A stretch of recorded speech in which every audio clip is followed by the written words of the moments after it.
ଭାଉଜର କହିଥିଲି ମୋ ବାହାଘର ହେବାକୁ ଯାଉଛି ଏକ ବିରାଟ ଦୁର୍ଘଟଣା ହଁ ନା ନାଇଁ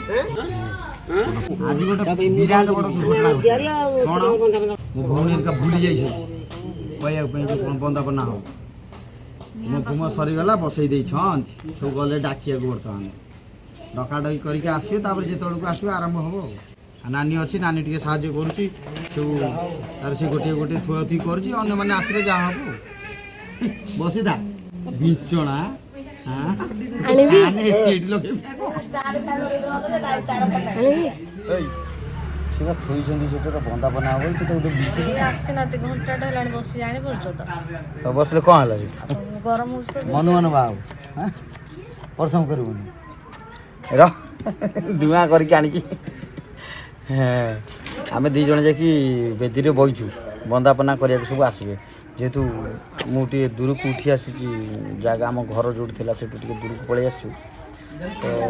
ସମସ୍ତଙ୍କୁ ଡାକିବାକୁ ଯାଇଛନ୍ତି ଆଉ ଭୁଲି ଯାଇଛନ୍ତି ଏ କଥାଟା କହିବା ପାଇଁ ଯେ ଆଜି ଏଇ କାମଟା ହେବ ଅବଶ୍ୟ ସମସ୍ତେ ଜାଣିଛନ୍ତି କେମିତି ଗୋଟେ କ'ଣ ମିସ୍ କରିଯାଇଛନ୍ତି କିମ୍ବା ସେଇ ଟାଇମ୍ରେ ଘରର କିଛି କାମ କରୁଥିବେ ତ ଭଉଣୀ ଯାଇଛି ସମସ୍ତଙ୍କୁ ଡାକିବା ପାଇଁ ଆଉ ପୁଅ ବୋଉଙ୍କୁ ଏଇଠି ବସେଇ ଦେଇଛନ୍ତି ଆଉ ଆମ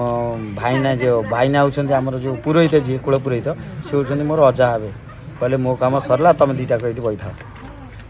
ଏହା କହିଦେଇକିରି ନିଜେ ଯାଇକି କ'ଣ କରୁଛନ୍ତି ଦେଖନ୍ତୁ କେଉଁଠି ବଇଛନ୍ତି ତମେ କ'ଣ ଏଇ ଯେଉଁ ଠିକ୍ କଲ ଆମକୁ ଦୁଇ ଜଣଙ୍କୁ ଏଇଠି ବସେଇ ଦେଇଛ ଗରମରେ ଯେଉଁ ହୁମ ନିଆଁ ଏସବୁ ଭଲ ଜୀବନରେ ଥରେ ହୁଏ ଠିକ୍ ଅଛି ହଁ ଏତ ବୋଲେ ଏଇଭଳିଆ କଷ୍ଟ ଦେବ କ'ଣ କରିବା କଷ୍ଟ କଲେ କୃଷ୍ଣ ପାଇବ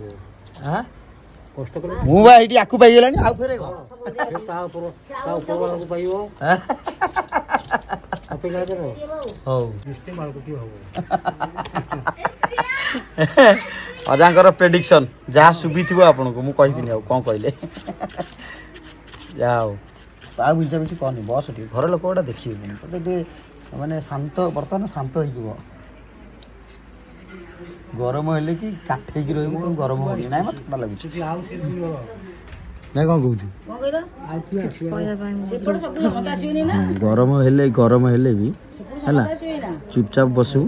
କହିବୁ ନାଇଁ ଥଣ୍ଡା ଲାଗୁଛି ସେମାନେ ତାଙ୍କ ମୁହଁରେ କ'ଣ ସବୁ ଜୋର ଗରମ ହେଉଛି କୁହନ୍ତୁ ସେମାନେ